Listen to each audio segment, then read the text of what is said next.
useful information. Much of the work was done, of course, by Neil while he was pursuing a lot of other interests. For example, he was pursuing, he still was at work, he was pursuing a degree in journalism. He was raising a family, and in addition to that, he was researching his family tree, riding his bicycle, and many other activities. Neil was also president of the Irish History Roundtable. Where he found time for all of this is beyond me, but he somehow found time and did a great job with the Irish History Roundtable, which still meets in New Haven once a month. And one of the things I forgot to mention was that while he was doing all of these things, he also became an accomplished Irish set dancer. And set dancing is not that easy. First of all, it's not just the dancing itself, but it's learning the sets. And each county in Ireland has their own set.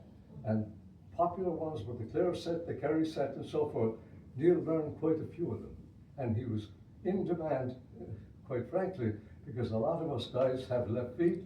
Women are generally better dancers than men, but Neil was a good dancer. He had an ear for music. He established contact with universities, especially UConn and Sacred Heart University, and his shanties are now archived in both of those universities. But it goes a step beyond that, because Sacred Heart decided that these things were well written, well researched, and they should make them available not only to their students, but to students and educators around the world. And they have a website called their Digital Commons. And the Digital Commons website contains essentially articles written almost all exclusively by professors. But guess what? All of Neil's shanties are up there and available to people from around the world. And we've gotten inquiries from as far away as China, where people are doing research and they want to do some follow-up.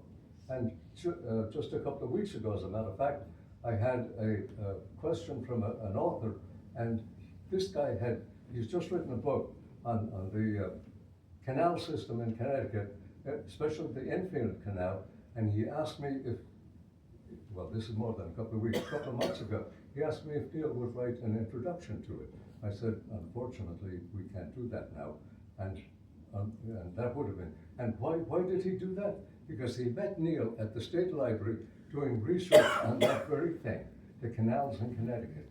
And of course, there's a long history there.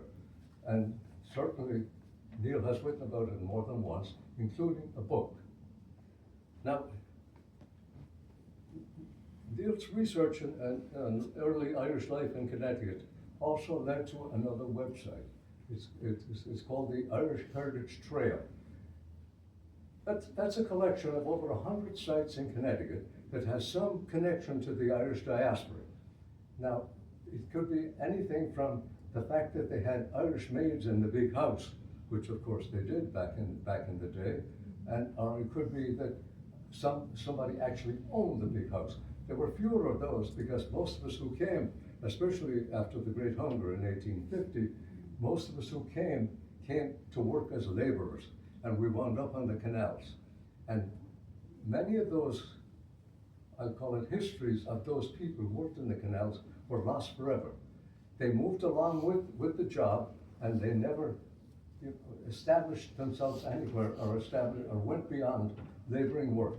And by the way, back in those days, the average Irishman in Connecticut lived to about 61 years old. That was their lifespan because of the nature of the work and what they did. And nobody was more aware of all of this than Neil.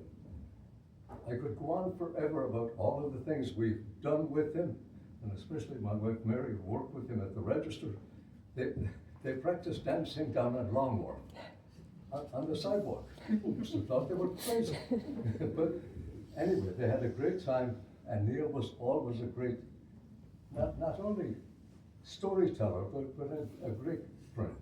And I think that's really what we'll remember him for. So Neil, you were a quiet man. You achieved extraordinary things in your 88 years. Those of us who knew you were enriched not only by your friendship, but by your intellect. Until we meet again, Neil, may God hold you in the palm of his hand. Thank you.